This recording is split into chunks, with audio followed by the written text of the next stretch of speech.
Ja, sorpresita!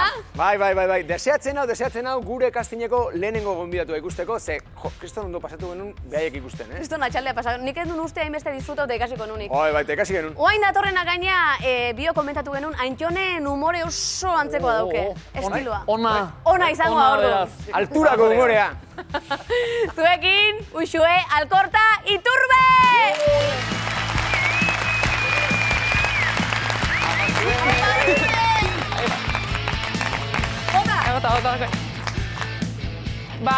Nik gaurkoan denboran atzai nahiko nuke. Bai, gure etorkizuna erabakitza derrigortzen gaituzten lehen garaia. Zertzen DBH, Batestia bate erantzutea, horixe zen DBH. Bai, lehenik, ea zientzitakoa edo letretakoa zinen erabakitzeko, ze artistikokoa zinen, aurrera, zu aurrera, baina hori ez da. Eta gero bazegoen beste test bat, esango zizuna, zein zen zure etorkizuneko ofizioa. Bani, lasai joan nintzen, 15 urterekin, testa egitera, eta bazeuden galdera batzuk, ez da. Mendira joatea gustatzea izuta? Bai.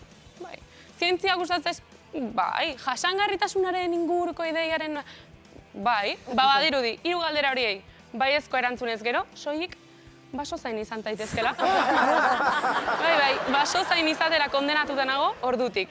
Nik hasieran ez nuen basozain izan nahi, eta irakaslearen gana jo nuen, esanaz basozain izatea tokatu zitzaidala, eta esan zidan, begira, basozain izan ez gero, hauntze hitzeiten amaituko zenuke, beraz, kabroan lagunduko zaitute, baina, bizitzak 360 graduko bira bat eman zuen, eta basozaina naiz, eta oso gustura.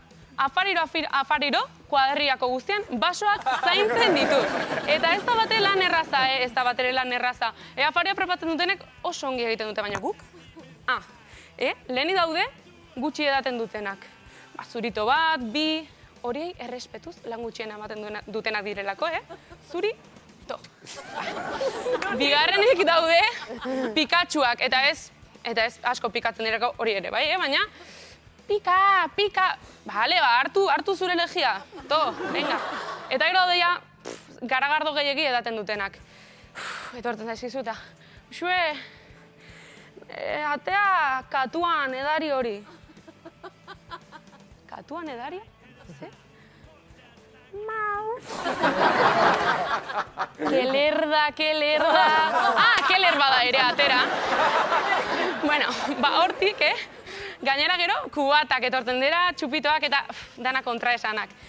Bozkatzen ez duena bozka edaten, gin eraten duena gero ez du gimnasioa zapaltzeko asmorik, petizuz gutxi jantzituztenak, tequila fresa eske, eta gero daude gizontxo batzuk, tequila eske aritzen direnak, eta bereziki ez dutenak ezer egiten. Nik horiei tequila man deitzen diet, baina dituzen arrautzei mantekila.